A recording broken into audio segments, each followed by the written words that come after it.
জামাতের অল দিক ভালো। জামাত একটা ইসলামী দল, মানুষকে নামাজের দিকে টানবে, কোনো দুর্নীতি করবে না। এই পর্যন্ত বাংলাদেশের যতগুলো রাজনীতি দল আছে, আমি চাই যে বাংলাদেশে আবার একবার হলেও জামাত ক্ষমতায় আসুক। যে জামাত দেশটা কিভাবে চালায় আমাদের দেখার দরকার আছে। আমরা কিন্তু প্রথমে জাতীয় পার্টি দেখছি, আমরা কিন্তু বিএনপিও দেখছি, আমরা কিন্তু আওয়ামী লীগ দেখছি। তারা যে আমাদেরকে যে অজুহাত দেখাইছিল যে আমরা ক্ষমতা যাওয়ার পরে আমরা এগুলা করব, কিন্তু তা বিপরীতমুখী।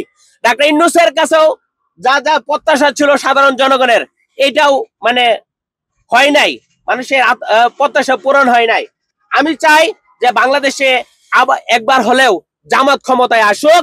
যে জামাত দেশটা কিভাবে চালায় আমাদের দেখার দরকার আছে। আমি চাই আগামীতে জামাত ক্ষমতাটা আসুক। আমি অবশ্যই ভোট দিব।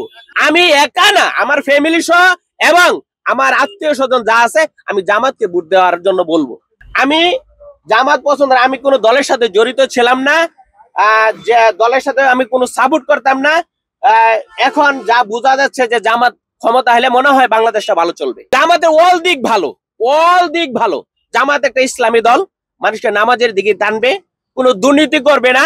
এই পর্যন্ত বাংলাদেশের যতগুলো রাজনীতি দল আছে, সব দলেরই দুর্নীতি আছে, কিন্তু জামাতে কোনো দুর্নীতি নাই।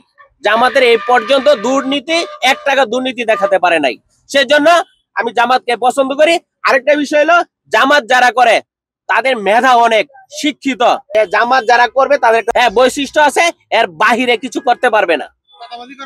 না, জামাত কখনো চাঁদাবাজি করে না, এটা ভুল। দল চলে, ও দল চলতেছে, ওদের যে ফান্ড আছে ওই ফান্ডের মাধ্যমে দল চলে।